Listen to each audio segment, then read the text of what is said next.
ഞാൻ 12 വർഷത്തോളം LKG മുതൽ 10th വരെ ഞാൻ പഠിച്ച സ്കൂൾ എന്ന് പറയുന്നത് ചിന്മയ വിദ്യാലയയിലാണ്. അപ്പോൾ ചിന്മയ അറിയുന്നവർക്ക് അറിയാം, ഞങ്ങളുടെ ഒരു ദിവസം സ്റ്റാർട്ട് ചെയ്യുന്ന തന്നെ ഗായത്രി മന്ത്രവും സരസ്വതി സ്തോത്രവും ഭഗവത്ഗീതയും ഹനുമാൻ ചാലീസയും ഒക്കെ വെച്ചിട്ടാണ് ഒരു ദിവസം സ്റ്റാർട്ട് ചെയ്യുന്നത്.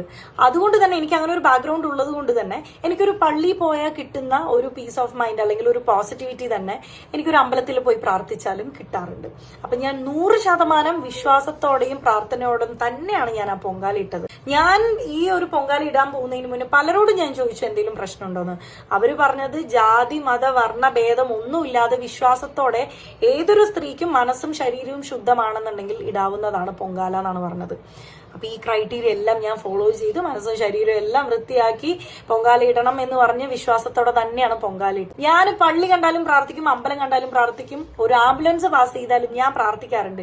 ഇതൊരു തെറ്റായിട്ട് എനിക്ക് തോന്നിയിട്ടുമില്ല, എന്നോടാരും നേരിട്ട് ഇങ്ങനെ പറഞ്ഞിട്ടുമില്ല.